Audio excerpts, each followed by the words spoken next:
वो जो चीज़ जो उनके बीच में चल रही थी वो भी मैं सामने लाना चाह रहा था। हाथ उठाया, मारा नहीं है, उठाया है। सेइंग है इंग्लिश में, you scratch my back and I scratch yours. आप अपनी जर्नी किस तरह से देखते हो और आपका पहला रिएक्शन क्या था जब आपको मालूम पड़ा आप घर से निकलने वाले हो? मेरी जर्नी बहुत खूबसूरत रही है मेरे नज़रिए से। मैं बहुत खुश था जब मैं इस घर में एंटर हुआ। बहुत सारी चीज़ें सीखने मिली, जैसे कि रिश्ते क्या होते हैं, रिश्ते की बुनियाद क्या होती है, उसके इम्पोर्टेंस क्या होते हैं, किस तरह से एक इंसान को परखा जाता है, ये सब चीज़ें सीखी तो काफ़ी कुछ सीखने मिला। इमोशनल जर्नी थी, बहुत खुशनुमा जर्नी थी। एंड फाइनली जब मैं मेरा नाम लिया गया तो एक एक्सेप्टेंस था, क्योंकि एक फॉर्मेट है, किसी ना किसी दिन कभी ना कभी किसी को जाना ही।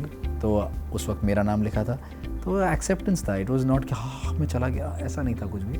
सो एक इमोशनल होना ज़रूरी नहीं है कि मैं रोऊं, इमोशनल होना खुश भी हो सकता है। तो बहुत ज़्यादा खुशी थी, बहुत ज़्यादा ग्रेटफुलनेस था मेरे अंदर। एंड मैं बिग बॉस का तहे दिल से शुक्रिया अदा करना चाहूँगा कि उन्होंने मुझे मौका दिया इस शो में आने का। अनिल, जब ऐश्वर्या घर में थी तो कहीं ना कहीं आपका लोगों को ऐसा लगता था आपका गेम कमज़ोर पड़ रहा है, लेकिन जब ऐश्वर्या बाहर आ गई तो आपका मन नहीं लगता था, हम आपको टीवी में ज़्यादा देख नहीं पाए उस समय। Okay. तो इसके पीछे का क्या वजह हो सकता है? पहली बात तो एडिटिंग मेरे हाथ में नहीं है कि क्या दिखा क्या नहीं दिखा। दूसरी बात, मुझे पता है मैं वहाँ क्या कर रहा था। तो I genuinely don't know what has been shown, what has not been shown. And अगर आप कह रहे हैं कमज़ोर लगी तो ये आपका पॉइंट ऑफ व्यू हो सकता है, जिससे ज़रूरी नहीं कि मैं वाकिफ़ रखूं या सलमान सर वाकिफ़ रखें, क्योंकि उन्होंने और बिग बॉस ने तो मेरे एफ़र्ट्स और मेरे गेम को सराहा है और एक्नॉलेजमेंट दी है। सो मैं उनका फॉरएवर ग्रेटफुल रहूँगा कि उन्होंने मुझे acknowledgement the. And second of all, हाँ बस आई थिंक मेरा जवाब इतना ही है, देने की ज़रूरत नहीं है। विक्की जिस तरह से अंकिता को ट्रीट कर देते हैं, उन्होंने तो अंकिता के ऊपर हाथ भी उठा दिया। हाथ उठाया, मारा नहीं है, उठाया है, तो क्लैरिटी उसमें रखते हैं। एंड क्या कहना चाहेंगे उनके बारे में? सरासर गलत हरकत है ये। हालांकि मैंने वो विटनेस नहीं की है, बट जो मुझे बताया गया है, और आप जब ये सवाल पूछ रहे हैं तो उसका मतलब आपने भी वो चीज़ देखी है। और अगर ये चीज़ किसी रिश्ते में आ रही है तो किसी भी रिश्ते में होना ये गलत ही है। सो मैं इसका समर्थन नहीं देता। सब उम्मीद करते थे आप लास्ट तक जाने वाले हो, लास्ट तक दिखोगे लोगों को, लेकिन आप कहीं ना कहीं नहीं जा पाए, तो इस पे आपका क्या रिएक्शन है? ऑफ कोर्स मैं अपना दुख जाहिर करना चाहूँगा कि मुझे वो मौका नहीं मिला और शो का फॉर्मेट आड़े आ गया जहाँ डबल एविक्शन हो गया। अगर वो नहीं होता तो कहीं ना कहीं मैं आगे बढ़ सकता था। जो मेरा इस हफ्ते का प्लान था, जो मैं कई बार जाहिर कर चुका हूँ अलग अलग इंटरव्यूज़ में, मैं वो खुलासा करना चाह रहा था इस संडे के नॉमिनेशंस में, मंडे के नॉमिनेशंस में। I wanted to bring out in the open what the reality of Vicky and Ankita क्या क्या रहे हैं, अब इनका नया क्या चल रहा है, इनका नई चुगली क्या चल रही है इनकी।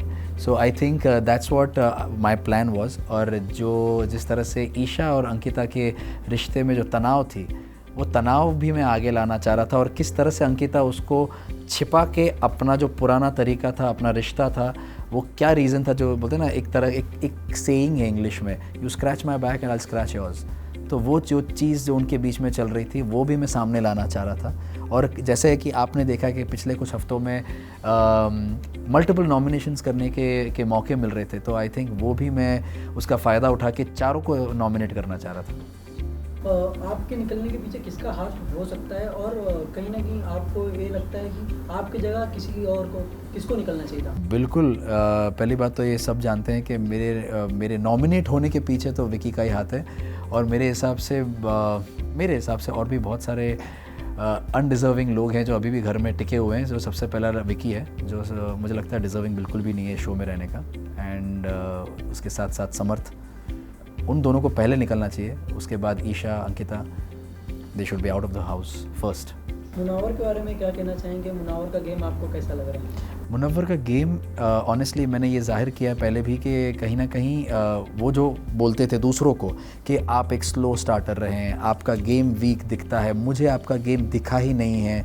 तो ये चीज़ का काउंटर मैंने सोचना शुरू किया कि गेम होता क्या है। तो मुझे जहाँ तक समझ में आया कि इस घर में बिग बॉस ने हमेशा रिश्तों को अहमियत दी है, तो मुझे लगता है रिश्ते ही गेम हैं। तो आपके रिश्ते जब तक ऑथेंटिक, रियल और ऑर्गेनिक रहेंगे, ऑटोमेटिकली आपके नंबर्स बढ़ते जाएंगे, आपके लोगों के नंबर्स बढ़ते जाएंगे। तो कहीं ना कहीं आपके लोग जब रहेंगे तो आपकी सेफ्टी बनी रहेगी, क्योंकि लोग आपके पास है, क्योंकि आप पर भरोसा रखते हैं। लेकिन अनफॉर्चुनेटली विकी और मुनव्वर दोनों शुरुआत से छठे हफ्ते तक नंबर गेम में पड़े हुए थे। तो कहीं ना कहीं उनको भी समझ बहुत देर के बाद आई, जबकि अब 12वां हफ्ता शुरू होने वाला है और छठे से 12 मतलब आधे शो के बीच में से उनको समझ में आया कि उनकी गेम एक्चुअली थी रिश्तों के ऊपर। फिर भी मुनव्वर समझ गया इस चीज़ को और वो उस चीज़ से हट गया, मगर विकी अभी भी उधर ही लगा हुआ है। एंड तो आई वुड से मुनव्वर की गेम एक स्लो स्टार्टर गेम थी एंड समझ थोड़ी देर से आई about the game of the show. Isha और अभिषेक के गेम के बारे में क्या कहना चाहेंगे? कहीं ना कहीं राधे भैया बन गए थे अभिषेक लव एंगल। क्या है कि अभिषेक बहुत ही इमोशनल इंसान है और उसका हर चीज़ ना, एक वो खुद ही बोलता है कि मैं हर चीज़ में ओवर हूँ। अगर प्यार करता हूँ तो ओवर करता हूँ, गुस्सा करता हूँ तो ओवर करता हूँ, अगर मैं रोता हूँ तो ओवर होता है वो। तो उसने हमेशा ये चीज़ मेंटेन की और हम सब ने ये चीज़ देखी भी है।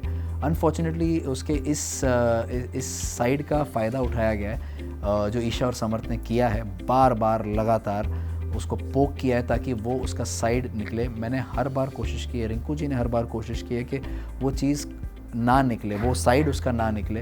तो अनफॉर्चुनेटली ऐसे लोग हैं जो किसी के मेंटल हेल्थ का, किसी के इमोशन का, किसी के जज्बात के साथ खेलना उनको पसंद है। आप टॉप 3 में किसे देखते हैं और सलमान सर के बारे में क्या कहना चाहेंगे? मैं किसी को भी टॉप 3 में अभी फ़िलहाल नहीं देख सकता, बिकॉज़ बहुत जल्दी है, क्योंकि शो का फॉर्मेट ऐसा है कि कभी भी कुछ भी हो सकता है। और पता चले मैं यहाँ पर 3 नाम लूँ और डबल एविक्शन में 2 नाम निकल लिए तो फ़ायदा नहीं है टॉप 3 का नाम लेने का। अभी फ़िलहाल फ़ायदा नहीं है। जब और थोड़ा और नज़दीक आएगा, लास्ट के 1-2 हफ्ते रहेंगे, तब मैं आपको बता पाऊँगा कि टॉप 3 में कौन जा सकते हैं। और सलमान सर के बारे में इतना कहूँगा कि उनके लिए बहुत रिस्पेक्ट है, उनके लिए बहुत प्यार है। Thank you sir. Thank you so much.